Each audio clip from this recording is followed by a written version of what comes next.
style, multiple choice questions focused on Plasmodium malaria, based on the information you provided, including diagnosis, clinical features, and treatment. Each question includes full explanations for both correct and incorrect options. Question 1. Clinical presentation and diagnosis. A 27-year-old man returns from a trip to Nigeria and presents with cyclical fevers, headache, fatigue, and pallor. He appears confused and hypotensive. Physical exam reveals splenomegaly. Laboratory testing shows hypoglycemia. A Giemsa-stained peripheral blood smear reveals ring forms inside RBCs. What is the most likely diagnosis? A. Babesiosis, B. Dengue fever, C. Plasmodium falciparum infection, D. Trypanosoma brucei infection. E. Leptospira interrogans. Correct answer C. Plasmodium falciparum infection. Explanation: Plasmodium sp cause malaria, which presents with cyclic fevers, headache, anemia, splenomegaly, and hypoglycemia, especially in severe disease. Diagnosis is made with a peripheral blood smear showing ring forms, trophozoites, inside RBCs. P. falciparum is more likely to cause severe disease with CNS symptoms and multi-organ failure. Why not the others?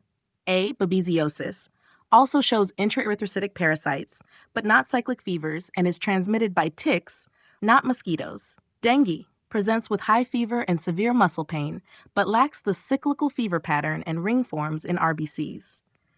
D. Trypanosoma causes sleeping sickness with somnolence and CNS signs, but not ring forms or anemia.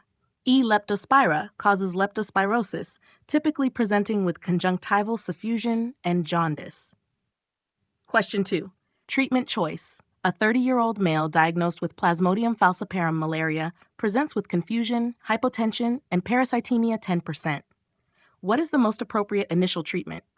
A. Oral chloroquine, B. Oral doxycycline, C. Oral atovaquone proguanil, D. Intravenous artesunate, E. Oral primaquine. Correct answer D. Intravenous artesunate. Explanation: in life-threatening malaria, such as severe P. falciparum infection with CNS symptoms or high parasitemia, treatment requires IV artesunate or IV quinine. Always check for G6PD deficiency if using quinine or primaquine due to risk of hemolysis. Why not the others? A. Chloroquine, only used if parasite is known to be chloroquine sensitive, not for severe disease. B. Doxycycline, used as adjunct or for prophylaxis, not monotherapy in acute severe malaria. C. Atovaquone proguanil, oral option for uncomplicated malaria, not for severe disease. E. Primaquine targets liver hypnozoites in P. vivax ovale, not used initially in severe falciparum malaria. Question 3. Transmission and life cycle. Which of the following is the correct vector responsible for the transmission of malaria? A. Sandfly, B. Ixodes tick, C. Tsetse fly, D. Anopheles mosquito, E. Reduviid bug. Correct answer, D. Anopheles mosquito. Explanation: malaria is transmitted via the female Anopheles mosquito, which injects sporozoites into the human bloodstream. Why not the others? A. Sandfly, vector for leishmania. B. Ixodes tick, transmits Babesia and Borrelia Lyme disease.